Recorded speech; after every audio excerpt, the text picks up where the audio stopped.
ನೀವೇನಾದ್ರೂ ಸಣ್ಣ ಪುಟ್ಟ ಕೆಲಸ ಮಾಡ್ತಿದ್ದೀರಾ? ಅದ್ರಲ್ಲಿ ನಿಮ್ಗೆ ಸಂಬಳ ಸಾಕಾಗ್ತಿಲ್ವಾ? ಇನ್ಕಮ್ ಏನು ಬರ್ತಿಲ್ವಾ? ಬರೋ ಸಂಬಳದಲ್ಲಿ ಜೀವನ ನಡ್ಸಕ್ ಆಗ್ತಿಲ್ವಾ? ಸೈಡ್ ಬಿಸ್ನೆಸ್ ಮಾಡಿ ಇನ್ಕಮ್ ಗಳಿಸೋ ಆಸೆ ಇದೆನಾ? ಹಾಗಾದ್ರೆ ಚಿಂತೆ ಬಿಟ್ಬಿಡಿ, ರಿಯಲ್ ಎಸ್ಟೇಟ್ ಬಿಸ್ನೆಸ್ಗೆ ಬನ್ನಿ. ಬಿಡುವಿನ ಸಮಯದಲ್ಲಿ ಇನ್ಕಮ್ ಜೊತೆಗೆ ಲಕ್ಷ ಲಕ್ಷ ಸಂಪಾದನೆ ಮಾಡಿಕೊಳ್ಳಿ. ನಿಮ್ ಜೀವನದಲ್ಲಿ ರಿಯಲ್ ಎಸ್ಟೇಟ್ ಹೊಸ ತಿರುವು ಕೊಡುತ್ತೆ. ರಿಯಲ್ ಎಸ್ಟೇಟ್ ಉದ್ಯಮದಲ್ಲಿ ಹೆಸರುವಾಸಿಯಾದ SR ಡೆವಲಪರ್ ಜೊತೆಗೆ ಕೈ ಜೋಡಿಸಿ. SR ಡೆವಲಪರ್ ಅವರು ಲೇಔಟ್ ನಿರ್ಮಾಣ ಮಾಡಿ ಸೈಟ್ ಸೆಲ್ಲಿಂಗ್ ಅಲ್ಲಿ ನಂಬರ್ 1 ಸರ್ವಿಸ್ ಕೊಡ್ತಾರೆ. ಡಾಕ್ಯುಮೆಂಟ್ ಪರ್ಫೆಕ್ಟ್ ಇರುತ್ತೆ, ನಿಮ್ ದುಡ್ಡಿಗೆ ಗ್ಯಾರಂಟಿ ಇರುತ್ತೆ, ನಿಮ್ ಫ್ಯೂಚರ್ ಸಹ ಚೆನ್ನಾಗಿರುತ್ತೆ. ಇವರ ಲೇಔಟ್ಗಳು ಇರುವ ಸ್ಥಳ ಲಿಂಗಸ್ಕೂರು, ಮಾನ್ವಿ, ಹಟ್ಟಿ, ಕವಿತಾಳ ಹಾಗೂ ಶಹಾಪುರ. ನೀವು ಯಾವ ಲೊಕೇಶನ್ ಆದ್ರೂ ಕೆಲಸ ಮಾಡಬಹುದು. ಒಂದು ಕರೆ ಮಾಡಿ ಅಥವಾ ಕಚೇರಿಗೆ ಭೇಟಿ ನೀಡಿ. ನೀವು ಒಳ್ಳೆ ಉದ್ಯಮದಲ್ಲಿ ಭಾಗಿಯಾಗಿ ನಿಮ್ಮ ಲೈಫ್ ನ ಲೀಡ್ ಮಾಡ್ಕೊಳ್ಳಿ. ನಗರದ ಪತ್ರಿಕಾ ಭವನದಲ್ಲಿ ಕರೆದ ಪತ್ರಿಕಾಗೋಷ್ಠಿಯನ್ನು ಉದ್ದೇಶಿಸಿ ಮಾತನಾಡಿ, ಅಂದಿನ ಮೆರವಣಿಗೆಯಲ್ಲಿ ತಾರನಾಥ ಶಿಕ್ಷಣ ಸಂಸ್ಥೆ, SKE ಟ್ಯಾಗೋರ್ ಶಿಕ್ಷಣ ಸಂಸ್ಥೆ ಸೇರಿದಂತೆ ನಗರದ ವಿದ್ಯಾಸಂಸ್ಥೆಗಳ ವಿದ್ಯಾರ್ಥಿಗಳು, ಕನ್ನಡ ಪರ, ದಲಿತ ಪರ, ಪ್ರಗತಿಪರ ಸಂಘಟನೆಗಳು, ನ್ಯಾಯವಾದಿಗಳ ಸಂಘ ಭಾಗವಹಿಸಲಿವೆ. IMA ಅವರಿಗೂ ಮನವಿ ಮಾಡಿಕೊಳ್ಳಲಾಗಿದೆ. ಕಾಂಗ್ರೆಸ್, JDS, ಬಿಜೆಪಿ ಜಿಲ್ಲಾಧ್ಯಕ್ಷರಿಗೂ ಆಮಂತ್ರಣ ನೀಡಲಾಗಿದೆ.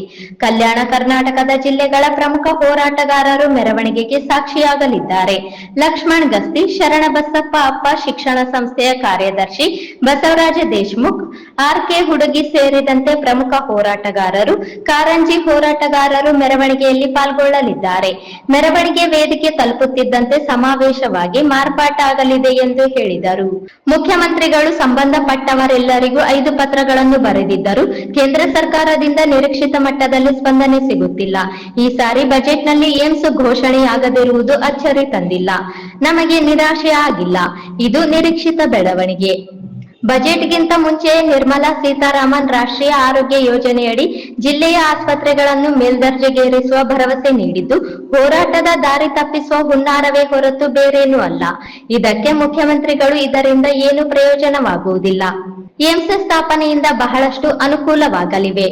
ಆ ಅನುಕೂಲದ ಹೊರತಾಗಿ ಪರ್ಯಾಯವು ಅದನ್ನು ತೂಗಿಸಲಾಗುವುದಿಲ್ಲ ಎಂದು ಮುಖ್ಯಮಂತ್ರಿಗಳು ಹೇಳಿರುವುದನ್ನು ಕೇಂದ್ರ ಸರ್ಕಾರ ಗಂಭೀರವಾಗಿ ಪರಿಗಣಿಸಿ ರಾಯಚೂರು ಜಿಲ್ಲೆಗೆ ಏಮ್ಸ್ ಸ್ಥಾಪನೆ ಮಾಡಬೇಕು ಎಂದು ಕೋರಿದರು. 1000 ದಿನಗಳ ಹೋರಾಟವು ಬಿಜೆಪಿ ನಾಯಕ ಗಮನಕ್ಕೆ ಇದೆ.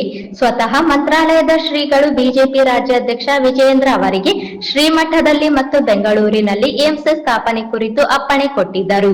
ವಿಜಯೇಂದ್ರ ಅವರು ಮಾತಿನಲ್ಲಿ ಸಕಾರಾತ್ಮಕ ಪ್ರಯತ್ನ ಮಾಡುತ್ತೇನೆ ಎಂದು ಹೇಳುತ್ತಾರೆ ಹೊರತು ಅದನ್ನು ಕಾರ್ಯರೂಪಕ್ಕೆ ತರುವಲ್ಲಿ ಸಂಪೂರ್ಣ ವಿಫಲರಾಗಿದ್ದಾರೆ. ಇಂದು ರಾಯಚೂರಿಗೆ ಏಮ್ಸ್ ಬರದಿರುವುದಕ್ಕೆ ಬಿಜೆಪಿ ನಾಯಕರೇ ನೇರ ಕಾರಣರಾಗಿದ್ದಾರೆ. ಇನ್ನು ಮುಂದಾದರೂ ಅವರು ಹೋರಾಟಕ್ಕೆ ಸ್ಪಂದಿಸಿ ಪ್ರಧಾನಮಂತ್ರಿಗಳ ಗಮನ ಸೆಳೆದು ರಾಯಚೂರಿಗೆ ಏಮ್ಸ್ ತರುವುದಕ್ಕೆ ಪ್ರಯತ್ನಿಸಬೇಕು ಎಂದು ಆಗ್ರಹಿಸಿದರು. ಫೆಬ್ರವರಿ 5ನೇ ತಾರೀಕು ದಿವಸ ನಮ್ಮ ಹೋರಾಟಕ್ಕೆ 1000 ದಿನಗಳು. 1000 ದಿನಗಳು. ಆ ಒಂದು ಸಂದರ್ಭದಲ್ಲಿ ನಮ್ಮ ರಾಯಚೂರು ನಗರದ ಕರ್ನಾಟಕ ಸಂಘದಿಂದ ಒಂದು ಬಹಳ ಬೃಹತ್ ಪ್ರಮಾಣದ ಒಂದು ಪ್ರತಿಭಟನಾ ಮೆರವಣಿಗೆ ಇರುತ್ತದೆ. ಈ ಮೆರವಣಿಗೆಯಲ್ಲಿ ರಾಯಚೂರು ನಗರದ ಎಲ್ಲ ಕಾಲೇಜಿನ ವಿದ್ಯಾರ್ಥಿನಿಯರು ಮತ್ತು ರೈತ ಸಂಘದ ಎಲ್ಲ ಮುಖಂಡರು ಮತ್ತು ಪದಾಧಿಕಾರಿಗಳು, ಮಹಿಳಾ ಸಂಘಟನೆ ಮತ್ತು ಬೇರೆ ಬೇರೆ ಗ್ರಾಮೀಣ ಪ್ರದೇಶಗಳಿಂದ ಬಂದಿರ್ತಕ್ಕಂಥ ನಮಗೆಲ್ಲ ಏಮ್ಸ್ ಹೋರಾಟಗಾರರು ಕೂಡ ಇದರಲ್ಲಿ ಇರ್ತಾರೆ. ಮತ್ತು ಬೇರೆ ಸಹಜವಾಗಿ ದಲಿತ ಪರ ಸಂಘಟನೆಗಳು, ಕನ್ನಡ ಪರ ಸಂಘಟನೆಗಳು, ಪ್ರಗತಿಪರ ಎಲ್ಲ ಸಂಘಟನೆಗಳು, ವಿಶೇಷವಾಗಿ ರಾಯಚೂರು ನಗರದ ಎಲ್ಲ ವಿದ್ಯಾಸಂಸ್ಥೆಗಳು ಇದ್ದಾರೆ. ಆ ವಿದ್ಯಾಸಂಸ್ಥೆಗಳು ವಿಶೇಷವಾಗಿ ತಾರನಾಥ ಶಿಕ್ಷಣ ಸಂಸ್ಥೆ ಸುಖಾಣಿಯವರ ನೇತೃತ್ವದಲ್ಲಿ ಎಲ್ಲ ಕಾಲೇಜಿನ ವಿದ್ಯಾರ್ಥಿಗಳು ಖರ್ಚಿನ ತಿಳ್ಕೊಂಡು ಅವರು ಪಾಪ ಮನೆ ಕರೆದು ಜೊತೆಗೆ ಒಂದು ಸೌಹಾರ್ದವಾಗಿ ಮಾತನಾಡ್ತಾ ಬಯಸ್ತೀವಿ. ಟ್ಯಾಗೋರ್ ಶಿಕ್ಷಣ ಸಂಸ್ಥೆಗಳು ಬರ್ತಾ ಇದ್ದಾರೆ. ಮತ್ತು ಎಲ್ಲ SK ಪ್ಯಾರಾಮೆಡಿಕಲ್ ಕಾಲೇಜಿನವರು, ನವೋದಯ ಎಜುಕೇಷನ್ ಟ್ರಸ್ಟ್, ಎಲ್ಲ ಮೆಡಿಕಲ್ ಸ್ಟೂಡೆಂಟ್ಸು ಎಲ್ಲರೂ ಕೂಡ ಎಲ್ಲ ವಿದ್ಯಾಸಂಸ್ಥೆಗಳು, ವರ್ತಕರು.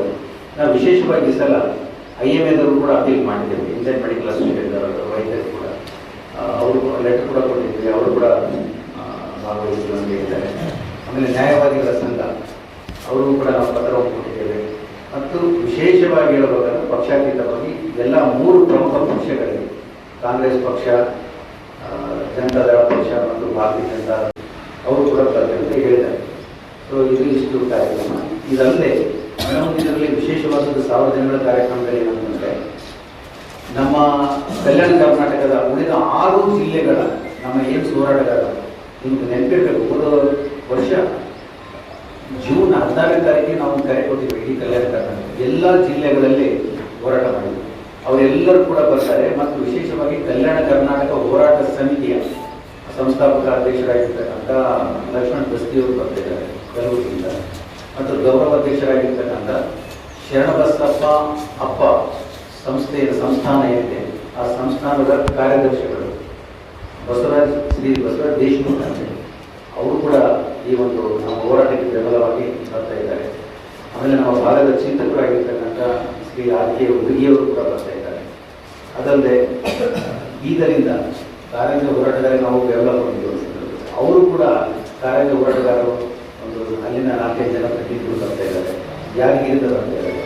ಆಮೇಲೆ ಬಳ್ಳಾರಿ, ಕೊಪ್ಪಳ ಮತ್ತು ವಿಜಯನಗರ ಎಲ್ಲ 6 ಜಿಲ್ಲೆಗಳಿಂದ ಹೋರಾಟಗಾರರು ನಮ್ಮ ಈ ಸಾರ್ವಜನಿಕರ ಹೋರಾಟಕ್ಕೆ ಸಾಕ್ಷಿಯಾಗಲಿಕ್ಕೆ ಅವರು ಭಾಗವಹಿಸಲಿಕ್ಕೆ ಬರ್ತಾ ಇದ್ದಾರೆ. ಇದು ಅವತ್ತು ಆ ನಂತರ ಮೆರವಣಿಗೆ ನಂತರ ನಮ್ಮ ಏಮ್ಸ್ ಹೋರಾಟದ ವೇದಿಕೆಯಲ್ಲಿ ದೊಡ್ಡ ಸಮಾವೇಶ ಆಗ್ತದೆ. ಸಮಾವೇಶ ಸುಮಾರು 2 ತಾಸು ಗಂಟೆ ನಡೀತದೆ. ಇದು ಇಷ್ಟು ನಮ್ಮ ಇಲ್ಲಿ ಉದ್ದೇಶ ಅವತ್ತು ನಮ್ಮ ಸಂದೇಶ ಎಲ್ಲರೂ ಈ ಒಂದು ಸುದೀರ್ಘವಾದ ಹೋರಾಟಕ್ಕೆ ರಾಯಚೂರಿನ ಜನತೆ ಅಲ್ಲದೆ ಇಡೀ ಜಿಲ್ಲೆಯಾದ್ಯಂತ ನಮ್ಮ ಉಳಿದ ಎಲ್ಲ 6 ತಾಲೂಕುಗಳಲ್ಲಿ ಕೂಡ ಹೋರಾಟ ಏಕಕಾಲದಲ್ಲಿ ನಡೀತಾ ಇದೆ. ಈಗಾಗಲೇ ಸಿರುವಾರದಲ್ಲಿ ಒಂದು ಹೆಜ್ಜೆ ಮುಂದೆ ಹೋಗಿ ಬಂದ್ ತಾಲೂಕು ದೇವದುರ್ಗದಲ್ಲಿ ದೊಡ್ಡ ಪ್ರತಿಭಟನೆ, ಆಮೇಲೆ ಸಿಂಧನೂರಿನಲ್ಲಿ ದೊಡ್ಡ ರ್ಯಾಲಿ, ಮಾನವಿಯಲ್ಲಿ ದೊಡ್ಡ ರ್ಯಾಲಿ ಮಾಡ್ತಾ ಇದ್ದಾರೆ. ಆಮೇಲೆ ಮಸ್ಕಿ, ಆಮೇಲೆ ಲಿಂಗ್ಸೂರು ಎಲ್ಲ, ಈವನ್ ಮುದಗಲ್ಲೂ ಕೂಡ ಹುಬ್ಳಿ ಮಟ್ಟದಲ್ಲಿ ಜಾಲಹಳ್ಳಿಯಲ್ಲಿ ಕೂಡ ಈ ಸಲ ಹೋರಾಟ ಮಾಡ್ತಾರೆ. ಒಟ್ಟಾರೆ ಎಲ್ಲರೂ ಹೋರಾಟ ಮಾಡಿ ಆಯಾ ತಾಲೂಕಿನ ತಹಸೀಲ್ದಾರರು ಮತ್ತು ಸಹಾಯಕ ಆಯುಕ್ತರು ಹೀಗೆ ನಾಡ ಕಚೇರಿ ಇದ್ದರೆ ನಾಡ ಕಚೇರಿಯ ಮುಖಾಂತರ ನನ್ನ ಪ್ರಧಾನಮಂತ್ರಿಗಳಿಗೆ ಒಂದು ಮನೆ ಪತ್ರವನ್ನು ಕೊಡೋದ್ರ ಮೂಲಕ ಅದಕ್ಕೆ ಶೀಘ್ರದಲ್ಲಿಯೇ ರಾಯಚೂರಿಗೆ ಒಂದು ಏಮ್ಸ್ ಆರೋಗ್ಯ ಸಂಸ್ಥೆಯನ್ನು ಮಂಜೂರು ಮಾಡಬೇಕಂತೇಳಿ ಒತ್ತಾಯ ಕೂಡ ನಾವು ಮಾಡ್ತಾ ಇದ್ದೀವಿ. ನಿರಾಶೆ ಆಗಿದೆ. ನಮಗೇನು ನಿರಾಶೆ ಇಲ್ಲ, ನಮ್ಗೆ ನಿರೀಕ್ಷೆ ಹುಸಿಯಾಗಿಲ್ಲ, ನಮ್ಮ ನಿರೀಕ್ಷೆ ಪ್ರಕಾರನೇ ಆಗಿದೆ. ಅವ್ರು ಕೊಡೋದಿಲ್ಲ ಅಂತ ಗೊತ್ತಿತ್ತು. ಯಾಕೆಂದರೆ ಬಜೆಟ್ ಪೂರ್ವದಲ್ಲಿ ಒಂದು ಸಂದೇಶ ಕೊಡ್ತಕ್ಕಂಥ ಒಂದು ಪತ್ರವನ್ನು ಅವ್ರು ಕೊಟ್ಟು ನೀವು ಹೇಳ್ಬೇಡ್ರಿ, ಇದ್ರ ಬಗ್ಗೆ ನಡ್ಡಾ ಅವರು ಜನವರಿ 14ನೇ ತಾರೀಕಿಗೆ ಸನ್ಮಾನ್ಯ ಮುಖ್ಯಮಂತ್ರಿಗಳಿಗೆ ಒಂದು ಬರೆದಿರ್ತಕ್ಕಂಥ ಒಂದು ಪತ್ರ ತಮಗೆ ಗೊತ್ತಿದೆ. ಅದರಲ್ಲಿ ಏನಿದೆ ಅಂದರೆ, ನೀವು 2 ಪತ್ರಗಳನ್ನು ಕೊಟ್ಟಿದ್ದೀರಿ. ಒಂದು ಪ್ರಧಾನಮಂತ್ರಿಗಳಿಗೆ ನೇರವಾಗಿ ಮುಖ್ಯಮಂತ್ರಿ ಸಿದ್ದರಾಮಯ್ಯ ಅವರು ಭೇಟಿ ಮಾಡಿ ಕೊಟ್ಟಿದ್ದಾರೆ. ಅದು ಯಾವಾಗಂದರೆ ಹೋದ ವರ್ಷ ಜೂನ್ 29ನೇ ತಾರೀಕಿಗೆ ಅದು ಸ್ಪಷ್ಟವಾಗಿ ಪತ್ರ ಕೊಟ್ಟಿದ್ದಾರೆ. ಹಿಂದುಳಿದ ನೀವೇ ಘೋಷಣೆ ಮಾಡಿದ ಹಾಗೆ ಇದು ಮಹತ್ವಾಕಾಂಕ್ಷಿ ಜಿಲ್ಲೆ ಕೊಡಿ ಅಂತೇಳಿ ಅದೊಂದು ರೆಫರೆನ್ಸ್ ತಗೊಂಡಿದ್ದಾರೆ. ಮೊನ್ನೆ ಹೋದ ತಿಂಗಳ ಒಂದು 28ನೇ ತಾರೀಕಿಗೆ ಡಿಸೆಂಬರ್ 28ಕ್ಕೆ ಒಂದು ಪತ್ರ ಕೊಟ್ಟಿದ್ದಾರೆ. ಅದು 2ನ್ನ ರೆಫರೆನ್ಸ್ ತಗೊಂಡು ನಡ್ಡಾ ಅವರು ಅದನ್ನು ಬಹುಶಃ ಹಣಕಾಸು ಸಚಿವಾಲಯಕ್ಕೆ ಒಂದು ಪತ್ರ ಬರೆದಿದ್ದಾರೆ. ಒಂದು ಪ್ರಿನ್ಸಿಪಲ್ ಅಪ್ರೂವಲ್ ಸಲುವಾಗಿ ಈಗ ತಾತ್ವಿಕ ಒಂದು ಒಪ್ಪಿಗೆ ಅಂದರೆ ಹಣಕಾಸಿನ ಒಪ್ಪಿಗೆ ತಗೊಳ್ತಾರೆ. ಇದು ದೊಡ್ಡ ಪ್ರಾಜೆಕ್ಟ್ಸ್ ಇದ್ದಾರೆ. ಅಲ್ಲಿದ್ದೇ ಉತ್ತರ ಬಂದಿದೆ ಆಯಮ್ಮ Nirmala Sitharaman, it will be examined ಅಂತ ಬಂದಿದೆ. ಅದು ಮುಂದೆ ಪರಿಶೀಲಿಸಲಾಗುತ್ತದೆ. ಅಂದರೆ ಇಲ್ಲ ಅಂತ ಹೇಳಲ್ಲ ಅಂದರೆ ಆ ಥರ ಹೇಳಿರ್ತಕ್ಕಂಥದ್ದು ಸಂದೇಶ. ಅದರ ಜೊತೆಗೆ ಮತ್ತೊಂದು ಕೆಳಗಿನ ಪ್ಯಾರಾದಲ್ಲಿ ನಡ್ಡಾ ಅವರು ಏನು ಹೇಳಿದ್ದಾರೆ, ಈಗಾಗಲೇ ನಿಮ್ಮ ಕರ್ನಾಟಕದಲ್ಲಿ 3 ಆಸ್ಪತ್ರೆಗಳನ್ನು ಮೇಲ್ದರ್ಜೆಗೆ ಏರಿಸಿದೆ ನಾವು ಅಂತಕ್ಕಂಥದ್ದು. ಅಂದರೆ 3 ಇದು ಮೆಡಿಕಲ್ ಕಾಲೇಜುಗಳನ್ನು ಬೆಂಗಳೂರು, ಹುಬ್ಬಳ್ಳಿ ಮತ್ತು ಬಳ್ಳಾರಿ ಮೆಡಿಕಲ್ ಕಾಲೇಜುಗಳನ್ನು ಸೆಂಟ್ರಲ್ ಆ್ಯಂಡ್ ಸ್ಟೇಟ್ ಅವರ 2 ಶೇರ್ಗಳಲ್ಲಿ ಅದನ್ನು ಮೇಲ್ದರ್ಜೆಗೆ ಏರಿಸಿದ್ದಾರೆ. ಅದು ನ್ಯಾಷನಲ್ ಹೆಲ್ತ್ ಮಿಷನ್ ಅಂತೇಳಿ ಒಂದು ಸ್ಕೀಮ್. ಅದೊಂದು ಆ ಸ್ಕೀಮಲ್ಲಿ 3ಕ್ಕೆ ನಾವು ಅನುದಾನ ಕೊಟ್ಟಿದ್ದೇವೆ ಅಂತ ಹೇಳಿ ಕೊನೆಗೆ ಕನ್ಕ್ಲೂಡ್ ಮಾಡಬೇಕಾದ್ರೆ ನಡ್ಡಾ ಅವರು 1-2 ಲೈನ್ ಹೇಳಿದ್ದಾರೆ. If you please, we are very happy to introduce the same national health mission in Raichur also to upgrade the health facilities under the national health scheme ಅಂತ ಮಿಷನ್ ಅಂತ ಹೇಳಿದ್ದಾರೆ. ಇದ್ರೇನು ಒಟ್ಟಾರೆ ದಾರಿ ತಪ್ಪಿಸ್ತಕ್ಕಂಥ ಇದೊಂದು ಹುನ್ನಾರ. ನ್ಯಾಷನಲ್ ಹೆಲ್ತ್ ಮಿಷನ್ ಅಡಿಯಲ್ಲಿ ನಿಮ್ಮ ಆಸ್ಪತ್ರೆಗಳನ್ನು ಅಥವಾ ನಿಮ್ಮಲ್ಲಿ ಮೆಡಿಕಲ್ ಕಾಲೇಜುಗಳಿಂದ ಅದನ್ನು ಅಪ್ಗ್ರೇಡ್ ಮಾಡೋಕ್ಕೆ ನಾವು ರೆಡಿ ಇದ್ದೇವೆ.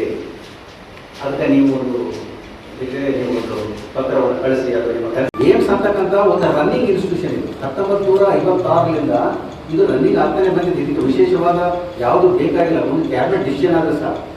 ಆದರೆ ಇದನ್ನು ಈಗಾದರೂ ಕೂಡ ನಮ್ಮ ಮಾನ್ಯ ನಗರ ಶಾಸಕರಿಗೆ ನಾನು ರಿಕ್ವೆಸ್ಟ್ ಮಾಡ್ತೇನೆ, ವಿಜೇಂದ್ರರ ಮೂಲಕ ಇಮಿಡಿಯೇಟ್ಲಿ ಏನಪ್ಪ ಅಂದರೆ ಅಮಿತ್ ಶಾ ಅವರನ್ನ ಪ್ರಧಾನಮಂತ್ರಿಯವರ ನಿಯೋಗ ತಗೊಂಡು ಒಂದು ನಾವೆಲ್ಲ ಕರ್ಕೊಂಡೋಗಿ ಭೇಟಿ ಮಾಡಿ ಒಂದು ಏಮ್ಸನ್ನು ರಾಯಚೂರಿಗೆ ಮಂಜೂರು ಮಾಡಿಸ್ತಕ್ಕಂಥ ನಿಟ್ಟಿನಲ್ಲಿ ಈಗಾದರೂ ಕಾರ್ಯತಂತ್ರರಾಗಬೇಕು ಅಲ್ಲ. ಶಿವನಗೌಡರು ಜವಾಬ್ದಾರಿ ಕೊಟ್ಟಿದ್ದು ಶಿವನಗೌಡರು ಕೂಡ ಅವ್ರ ಜೊತೆಗೂ ಚರ್ಚೆ ಆಗಿದೆ. ಅದು ಕೆಲವೊಂದು ವಿಷಯಗಳು ವೇದಿಕೆ ಹೌದು. ಜವಾಬ್ದಾರಿ ಅಂತ ಅದು ಅಷ್ಟೇ. ನಾವು ಎಲ್ಲರೂ ನಿಮ್ಮ ನಿಯೋಗ ಕರ್ಕೊಂಡು ಹೋಗ್ತೀರಂತ ಶಿವನಗೌಡ ನಾಯಕರು ಕೂಡ ನಮಗೆ ಪ್ರಾಮಿಸ್ ಮಾಡಿದ್ದಾರೆ. ಇದ್ದು ಹೇಳ್ಬೇಕಂದ್ರೆ ಗಂಟೆ ಚರ್ಚೆ ಆಗಿದೆ. ಮದುವೆ ಆದ್ಮೇಲೆ ಅವ್ರ ಮನೆಯಲ್ಲೇ ಚರ್ಚೆ ಆಗಿದೆ. ನಮ್ದೆಲ್ಲ ಏನು ಹೋರಾಟಗಾರರು ಮತ್ತು ಅವ್ರ ಮಧ್ಯೆ ಎಷ್ಟಾದ್ರೂ ಏನಾಗಲಿ ಒಂದು ಸುಮಾರು 500 ಜನ ಆದ್ರೂ ಪರವಾಗಿಲ್ಲ, ನಾವು ಎಲ್ಲರೂ ದಿಲ್ಲಿ ಹೋಗೋಣ, ಸ್ವಾಮಿಗಳ ನೇತೃತ್ವದಲ್ಲಿ ಹೋಗೋಣ, ಎಷ್ಟು ಜನ ಮಠಾಧೀಶರು ಬರ್ತಾರೆ ಎಲ್ಲ ನೇತೃತ್ವದಲ್ಲಿ ಹೋಗೋಣ ಅಂತ ಅವರು ಕೂಡ ಒಂದು ಅಂಡರ್ಸ್ಟ್ಯಾಂಡಿಂಗ್ ಬಂದಿದ್ದಾರೆ. ನಾನು ಹೇಳೋದಿಷ್ಟೇ, ಈ ಜಿಲ್ಲೆಯಲ್ಲಿ ಇರ್ತಕ್ಕಂಥ ಇಬ್ಬರು ಶಾಸಕರಿದ್ದಾರೆ, ಇಲ್ಲಿ ಪಕ್ಷ ಅವರೇ ಅಧ್ಯಕ್ಷರಿದ್ದಾರೆ, ಮತ್ತು ಎಲ್ಲ ಹಳೆಯ ಮಾಜಿ ಶಾಸಕರು MP ಗಳು ಎಲ್ಲರಿದ್ದಾರೆ. ಇವ್ರ ಜವಾಬ್ದಾರಿ ಭಾರತೀಯ ಜನತಾ ಪಕ್ಷದ ಒಂದು ಮೂಲ ಜವಾಬ್ದಾರಿ. ಇದನ್ನು ಗಂಭೀರವಾಗಿ ಪರಿಗಣಿಸಬೇಕು, ಹಗುರವಾಗಿ ತಿಳ್ಕೊಬೇಡ್ರಿ. ಆದಷ್ಟು ಶೀಘ್ರದಲ್ಲಿ ಪ್ರಧಾನಮಂತ್ರಿಯಲ್ಲಿ ಯಾರು ಬೇಡ, ಯಾರ್ಯಾರು ಬೇಡ, ನಡುವೆ ಹೋಮ್ ಮಿನಿಸ್ಟರ್ ಬೇಡ, ಈ ಪ್ರಹ್ಲಾದ್ ಜೋಶಿ ಬೇಡ, ಯಾರು ಬೇಡ, ನೇರವಾಗಿ ಯಾರು ಮಾಡೋ ಡಿಸಿಷನ್ ಬೇಕಾದ್ರೆ ಯಾರು PMSSY prime minister Swasthya Suraksha ಯೋಜನೆ ಅಡಿಯಲ್ಲಿ ಬರ್ತಕ್ಕಂಥದ್ದು ನೇರವಾಗಿ ಪ್ರೈಮ್ ಮಿನಿಸ್ಟರ್ ಭೇಟಿಯಾಗಿ ದಯವಿಟ್ಟು ನಮ್ಮ ರಾಯಚೂರಿಗೆ ಏಮ್ಸ್ ಕೊಡಿ ಅಂತ ಹೇಳಿ ಇವರು ಆಗ್ರಹ ಮಾಡಬೇಕು. ಮಾಡದೇ ಇದ್ದಲ್ಲಿ ಈ ಸಮಾವೇಶ ಆದಮೇಲೆ ಮತ್ತೆ ನಾವು ಸಭೆ ಕೊಡ್ತೇವೆ. ಇದು ಒಂದು ಮೆಸೇಜ್ ಇನ್ನೊಂದು ಹೇಳ್ಬಿಡ್ತೇನೆ. ಈಗ ಕಲ್ಯಾಣ ಕರ್ನಾಟಕದ ಎಲ್ಲ ಜಿಲ್ಲೆಗಳು ಎಲ್ಲರೂ ಮೆಸೇಜ್ ಕೊಟ್ಟಿದ್ದಾರೆ ನಮಗೆ, ನಾವೆಲ್ಲರೂ ಬರ್ತೇವೆ.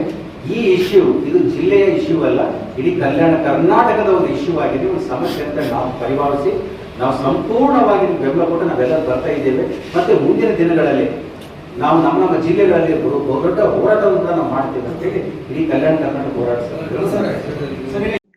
ಮೊದಲ ಅಧಿವೇಶನದಲ್ಲಿಯೇ ಈಗಿನ ಸಂಸದ ಜಿ ಕುಮಾರ್ ನಾಯಕ್ ಅವರು ರಾಯಚೂರಿನಲ್ಲಿ ಏಮ್ಸ್ ಸ್ಥಾಪನೆ ಕುರಿತು ಪ್ರಸ್ತಾಪನೆ ಮಾಡಿದ್ದಾರೆ ಎಂದು ಪ್ರಶ್ನೆಯೊಂದಕ್ಕೆ ಉತ್ತರಿಸಿದ ಅವರು, ಫೆಬ್ರವರಿ 5ರಂದು ಇಡೀ ಕಲ್ಯಾಣ ಕರ್ನಾಟಕ ಬಹುತೇಕ ಜಿಲ್ಲೆಗಳ ಹೋರಾಟಗಾರರು ಪಾಲ್ಗೊಳ್ಳಲಿದ್ದು, ಜಿಲ್ಲೆಯ ಎಲ್ಲಾ ತಾಲೂಕುಗಳಲ್ಲಿ ಮುದಗಲ್, ಜಾಲಹಳ್ಳಿಯಂತಹ ಹೋಬಳಿಯಲ್ಲಿಯೂ ಹೋರಾಟಗಳು ನಡೆಯುತ್ತಿವೆ. ಅಂದು ಎಲ್ಲಾ ಹೋರಾಟಗಾರರು ಪ್ರಧಾನಮಂತ್ರಿಗಳಿಗೆ ಸ್ಥಳೀಯ ಅಧಿಕಾರಿಗಳ ಮೂಲಕ ಮನವಿ ರವಾನಿಸಲಿದ್ದಾರೆ ಎಂದರು. ಫೆಬ್ರವರಿ 5ರ ನಂತರ ಮತ್ತೆ ಹೋರಾಟಗಾರರೆಲ್ಲರೂ ಒಂದೆಡೆ ಸೇರಿ ಮುಂದಿನ ಹೋರಾಟ ರೂಪರೇಷೆಗಳನ್ನು ಕುರಿತು ಚರ್ಚಿಸಲಾಗುವುದು ಎಂದು ತಿಳಿಸಿದರು.